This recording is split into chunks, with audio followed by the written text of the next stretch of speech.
કેમ છો ગુજરાતીઓ? વેલકમ બેક ટુ બે ઘડી બેઠક. અને સૌથી પહેલા સ્ટાર્ટ કરીશ એના પહેલા એક વસ્તુ, હાય ખુશ તો બહોત હોંગે તુમ, અને ડેફિનેટલી ખુશ થવું જ જોઈએ, કારણ આપણા બધાની ફેવરેટ પિક્ચર એટલે કે લાલો કૃષ્ણ સદા સહાય તે 100 crore plus world wide cross કરી ચૂકી છે. એને બી ટાઈમ થયો એટલે હમણાં 200-300 અરાઉન્ડ તો પહોંચી જ ગઈ હશે. પણ એમાં આપણા બધાની પ્રિય એટલે આપણે બધાની આમ ચકુડિયું કેરેક્ટર એટલે તુલસી મેમ એટલે કે ઓફકોર્સ રીવા મેમ એ આપણા સાથે છે આજે. તો પહેલા તો કેમ છો તમે? મજામાં. અને પહેલા તો ક્વેશ્ચન મારો એવો તમને કે તમે પેલી અમિતાભ બચ્ચનની વાત થઈ સ્ટાર્ટિંગમાં, પેલું એક મીમ છે અમિતાભ સરનું, પેલું કરોડપતિ વાળું. હા યસ, હાઉ ઇટ ફીલ્સ નાઉ કે 7 કરોડની ફિલિંગ તમને કેટલી વાર આવી આફ્ટર રિલીઝિંગ લાલોની આટલો સારો પ્રેમ મળવા પછી? How it feels to have that 7 crore moment, અને કેટલી વાર આવ્યો? પહેલો પ્રશ્ન. સૌથી પહેલા તો એ 7 કરોડ વાળા દિવસે જ આવ્યો, કારણ કે એક સન્ડે એવો હતો કે જે દિવસે લાલો એટલે આઈ થિંક કોઈ પણ ગુજરાતી ફિલ્મનું એક દિવસમાં થયેલું હાઈએસ્ટ કલેક્શન હતું. એ એક પર્ટિક્યુલર સન્ડે હતો, લગભગ 2-3 વીક પહેલા, કે જ્યારે 7 કરોડ મળ્યા હતા. અને એટલે અમને આઈડિયા નહોતો હજુ, પણ મને લાગે છે કોઈ કે ગ્રુપમાં જીફ મૂક્યું 7 કરોડ, એટલે એ દિવસે ખબર પડી કે આજે 7 કરોડ કલેક્શન થયું. વાહ વાહ. એટલે ત્યારથી પછી તો rest is the history. True. પણ વેરી ગ્રેટફુલ કે વાહ. અને કલેક્શન કરતાં હવે વધારે એ વસ્તુની વેલ્યુ થાય છે કે ક્યાં સુધી ફિલ્મ પહોંચી રહી છે. પછી એ વડીલો, વૃદ્ધો હોય કે જેમને કદાચ થિયેટરની મુલાકાત વર્ષોમાં નથી લીધી, કાં તો પહેલી વાર લઈ રહ્યા છે, અને કે પછી એ બાળકો હોય કે જેમની પહેલી ફિલ્મ લાલો હોય, તો એ બી કેટલો સ્પેશિયલ મોમેન્ટ છે. રિયલાઇઝ થાય છે. અંધ બાળકો વચ્ચે અમે લોકો ગયેલા ભાવનગરમાં, તો ત્યાં અમને જાણવા મળ્યું કે એ લોકોએ મતલબ સાંભળીને આખી ફિલ્મ ટૂંકમાં નિહાળી છે અને જોઈ છે એમની અંદરની દ્રષ્ટિથી. તો એ બહુ એક સ્પેશિયલ મોમેન્ટ લાગ્યું. એટલે પછી કલેક્શન માટે ગ્રેટફુલ જ, પણ સાથે પ્રેમ જે મળ્યો છે એના માટે વધારે એના ગ્રેટફુલ. માટે હવે એ વસ્તુની વધારે વેલ્યુ થઈ રહી છે જી. કે બહુ સારા લોકો સુધી, બહુ જ બધા લોકો સુધી પહોંચી રહી છે. ઇફ આમ નોટ જેલમાં બી ને એવી રીતે બી મૂવી બતાવવામાં આવી છે. જેલમાં બતાવી હતી વડોદરામાં, અને આજે આ ઇન્ટરવ્યુ પછી અમે લોકો હિંમતનગર જઈ રહ્યા છે, તો હિંમતનગરની જેલમાં બતાવવાના. ખૂબ મસ્ત. કાલે એવું થયું કે મેં મમ્મીને વાત કરી ફોન પર કે મમ્મી રીવા મેમ આવે છે લાલો ફિલ્મમાં, એ મને ક્યારનું કહે છે અને મૂવી જોવા લઈ જવાની છે મારે. તો એને મને એવું પૂછ્યું આઉટ ઓફ નોવેર, અને ધીસ ઇઝ માય ક્વેશ્ચન. હવે પૂછ્યું મારી મમ્મીએ મને એવું કે સિદ્ધિ તને લાગે છે કે આટલું સારું કામ કર્યા પછી હું જેમ તને બોલતી હોઉં કે સિદ્ધિ ઘરનું કામ કર, કચરા પોતા કર, વાસણ ઘસ, દૂધની થેલી લઈ આવ, ધાણા મરચા લઈ આવ, તને લાગે રીવા મેમ આવું બધું કરતા હશે? મેં તો મમ્મી કરતા હોય કે નહીં ખબર, પ્રશ્ન બહુ સારો મને આપ્યો. તો મારો next question is that only કે શું તમે રીવા મેમ ઘરનું, શું તુલસી સાચે જ ઘરનું કામ કરે છે આટલા સક્સેસ પછી? હા, એટલે મમ્મી, પપ્પા કે ઇવન બાકીનું ફેમિલી, કાકા કાકી જે પણ, તો એ બધા તો એમના માટે થોડી, તમે તો માણસ તો સેમ જ છો ને, ખાલી ફિલ્મ હિટ ગઈ છે પણ એનાથી માણસ ચેન્જ ના થાય એમ. તો એ તો બધું નોર્મલ જ છે, અને એવી રીતે જે રીતે ચાલતું આવ્યું છે એ પ્રમાણે જ. એટલે ગાઈઝ, ધોવે છે બી વાસણ, તમે બી વાસણ ધોજો, તમે બી આગળ વધશો જીવનમાં, બરોબર? આઈ વોન્ટ ટુ નો કે તમારી મમ્મી પપ્પાનું રિએક્શન કેવું હતું when film got this much પ્રેમ? તો એ કેવું હતું તમારા મમ ડેડનું ને એ લોકોનું રિએક્શન કેવું હતું? એટલે નેચરલી કોઈ બી પેરેન્ટ્સ જે રીતે ખુશ થાય બાળકો માટે, એ રીતે લોકો ખુશ તો થયા જ. અને એ લોકોએ જોયેલું હતું કે મને કેટલું આમ એક રીતે કેટલું મારી પેલી છે કે ભાઈ આ ફિલ્ડમાં આવું કરવું છે. એ લોકો તો એ પહેલેથી જોતા આવ્યા છે, એટલે જ્યારે હવે એ વસ્તુ સાકાર થતી હોય થોડી કરીને, તો એ લોકોને મજા આવતી હોય કે ઓકે ફાઇનલી તે જે બધું વિચાર્યું છે એ થઈ રહ્યું છે. વાહ, સુંદર. They are very happy. એક સક્સેસફુલ કોઈ બી ફિલ્મ લઈ લો કે કોઈ બી વસ્તુની પાછળ એક ટીમનો બહુ મોટો સાથ હોય, specially when it comes to films કે કોઈ બી પ્રોડક્શન લેવલ પર વસ્તુ હોય. તો હવે મારો ક્વેશ્ચન એવો છે કે તમારે તમારી જે બી ટીમ હતી એ લોકો બધાને ફેમિલી મેમ્બર્સના નામ આપવાના છે કે દાદા કોણ બનશે, ફિલ્મમાં દાદી કોણ હશે, આઈ મીન સોરી શું કહેવાય સેટ પર કે તમારી ટીમમાં. સો એવી રીતે, સો લેટ્સ સ્ટાર્ટ ફ્રોમ દાદા. હુ વિલ બી ધ દાદા? બાપુજી કોણ હશે આખા તમારી ટીમમાં? એજ વાઇઝ એટલે બોરિંગ રીતે ના, પણ અંકિતભાઈ, કારણ કે એમનું એક સર્ટન પેલું છે કે ઓકે આ રીતે કરવાનું છે ને આ તે બધું વિઝન, તો ચલો એ તો હોય. પણ બોરિંગ રીતે જરાય નહીં, કારણ કે એ પેલી ટાઈપના દાદા છે કે પેલી ટાઈપના નાના છે કે જેમની પાસે બહુ બધા એનેક્ડોટ્સ હોય કહેવા માટે, બહુ ઇન્ટરેસ્ટિંગ વાર્તાઓ હોય કહેવા માટે, અને હંમેશા છોકરાઓને આમ ખુશ જ રાખે ને. એટલે ઉંમરની દ્રષ્ટિએ નથી કહેતી, પણ એક જે કેરેક્ટરિસ્ટિક હોય ને એની દ્રષ્ટિએ તો ઓકે, નાનું કિડ કરણ. કેવું? ખબર નહીં, મને એની ઇનોસન્સ થી એવું લાગે કે એ બાળક છે. Okay, mummy factor, who is the mummy factor on set? Shruhad, કારણ કે મને જ્યાં સુધી સેટનું જે પણ યાદ છે, તો એક તો કદાચ એવું પણ હતું કે એને એ રીતે તે રાખ્યો હતો મિડ પોઈન્ટમાં, કારણ કે જ્યારે મેં ટીમ સાથે કામ કરવાનું સ્ટાર્ટ કર્યું ને ત્યારે હું કોઈને ઓળખતી નહોતી સિવાય શ્રુહદ. અને મને હમણાં બી અંકિતભાઈ એ જ કહે છે કે અમે ત્યારે શ્રુહદને એટલે જ આમ આગળ રાખ્યો હતો કે રીવા સાથે ડીલ તું કરજે, કારણ કે હું એકલી જ છોકરી હતી આખી ટીમમાં, અને એ લોકો બહુ વધારે આમ અવેર હતા કે ભાઈ આ એક જ છોકરી છે, આપણે તો ગમે એમ રહી લેતા હોઈએ છીએ, આને આપણે વ્યવસ્થિત રીતે રાખવી પડશે, એ રીતે બધું.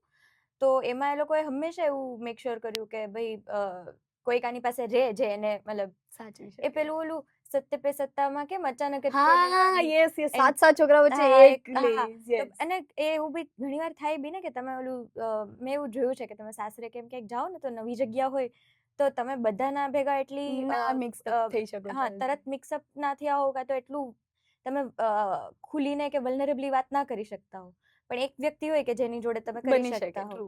અને આમ પણ જોવા જાવ ને તો એનામાં એવી ક્વોલિટી છે ખરા કે આમ બધાને સાચવે ને એ રીતે જુએ કે are you doing well emotionally, એવું એટલીસ્ટ સેટ પર એનું એવું હતું.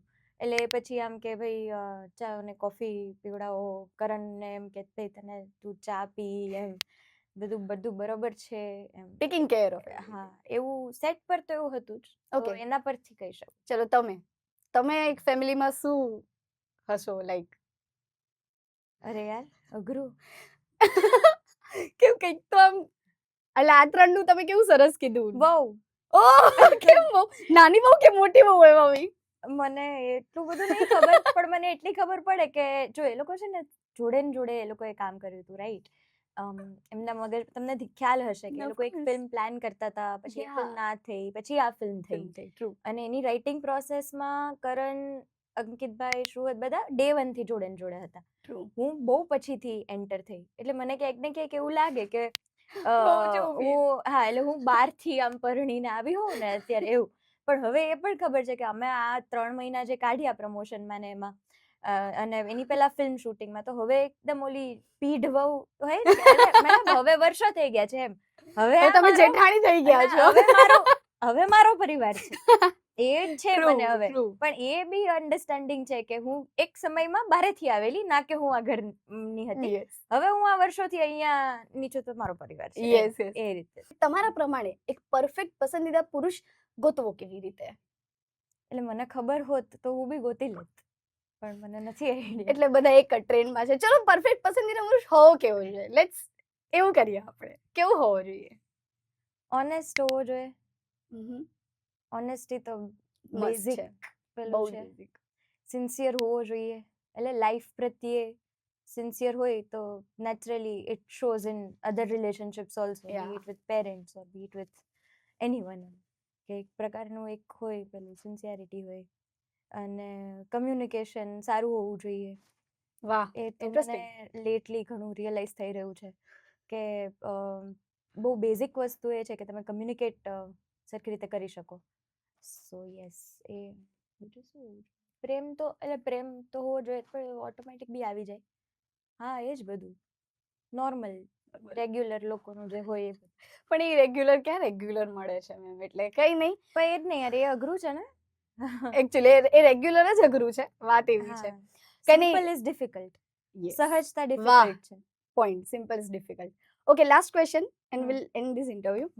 લાસ્ટ ક્વેશ્ચન ઇઝ કે ઓફકોર્સ કૃષ્ણ પર પિક્ચર બનાવી છે, એમનું આખું જીવન એવું રહ્યું છે કે ક્યાંક ને ક્યાંક એક નાનકડા પોઈન્ટ પરથી બી તમે ઘણું બધું શીખી શકો. આમ તમારું જીવન ઘટી જાય પણ એમનામાંથી શીખવું ઓછું ન થાય એવું કહી શકાય.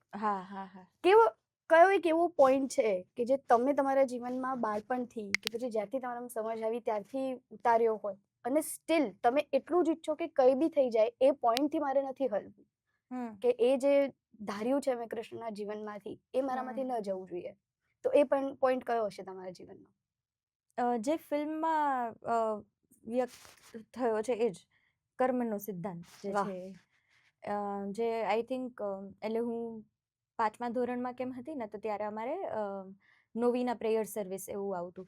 હું સેન્ટ આન્સમાં ભણી હતી એટલે ત્યાં આખું એ પ્રકારનું કોન્વેન્ટ કલ્ચર. આ હોવા છતાં અમે એવા બ્લેન્ડમાં રહેતા હતા કે હવે એ પ્રેયર સર્વિસમાં તમે સારા સુભાષિતો, સારા કોટેશન એ બધું જ વાપરી શકો.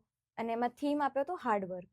એટલે અમારા ટીચર હતા કિરણ મેમ કરીને, અને એમને કીધેલું હતું 5મા અધ્યાયમાં હતો કે કયા અધ્યાયમાં એ મને આઈ એમ ફોરગેટિંગ, પણ જે પેલો શ્લોક છે કર્મણ્યવાધિકારસ્તે, હા માં ફલેષુ કદાચન, એ વાળો. તો એનું એ જ હતું કે તમે કર્મ કર્યા રાખો અને ફળની ચિંતા ના કરો. પણ એની બિયોન્ડ જતા એક મેં હમણાં રિસેન્ટલી કોઈકે ગીતાજી ગિફ્ટ કર્યા ને ત્યારે હું જરા પાના ફેરવતી હતી અને વાંચતી હતી બીજા અધ્યાયમાં કે ક્યાંક હતું કે એટલે એવું કહે છે, ઉપદેશ એવો આપે છે કે જે પોતાના કર્મમાં એકદમ જેને કહેવાય ને કે એકદમ રસથી એમાં જ ટૂંકમાં નીચોવાયેલો છે ને એ જ કદાચ ફળ સુધી ફળ કરતા તે કહેવાય ને કે અમુક પ્રકારની જે આપણા બધાની જર્ની છે ટુવર્ડ્સ પીસ કે towards the ultimate power in the sense ઈશ્વરથી નજીક કે યુનિવર્સલ સોર્સથી નજીક કે શાંતિની નજીક પહોંચી શકશે. સો યસ. અને એમાં એ જ છે ને કે એટલે અમુક લોકો તપથી પહોંચે કે તમે મેડિટેશનથી પહોંચો, અમુક લોકો એમના કર્મથી પહોંચે. અને એટલે એમાં at the end of the day છે કે તમે કર્મ એટલું ધ્યાન મગ્નતાથી કરો કે એ મેડિટેશન લેવલ પર જ પહોંચી જાય. ટ્રુ. હે ને? વાહ. તો એ જ હું ક્યાંક ને ક્યાંક નાનપણથી એ આવ્યું હતું ત્યારે એટલું ના સમજાયું હોય, પણ અને હવે ધીમે ધીમે આ વસ્તુઓ સમજાય છે તો એ રીતે લીડ કરવાની કોશિશ. વાહ વાહ વાહ, ખૂબ સુંદર ખૂબ સુંદર. આઈ ડોન્ટ થિંક આટલું પ્રીટી મસ્ત પણ એકચ્યુઅલી બહુ જ એન્ટરટેનિંગ અને એટલો સારો ઇન્ટરવ્યુ હોઈ શકે. ઓફકોર્સ અગર એક નાનકડો મેસેજ આ વિડીયોમાંથી તો એ જ કર્મ કરો, પણ સાચા કર્મ કરો, પૂરા હૃદયથી કર્મ કરો તો તમને ફળ મળશે, એમને કંઈ ના થાય. બાકી વિડીયો ગમ્યો હોય તો એને લાઈક કરો, શેર કરો તમારા ફ્રેન્ડ્સ, ફેમિલી કે ધરતી પર જેમને ઓળખો છો એમને બધાને. બાકી તો સબસ્ક્રાઇબ કરો બે ઘડી બેઠક ચેનલને આવા જ ફન અને એન્ટરટેનિંગ કન્ટેન્ટ માટે. Thank you so much watching this video. Bye. તમારી એનર્જી બહુ મસ્ત છે. Thank you. એકદમ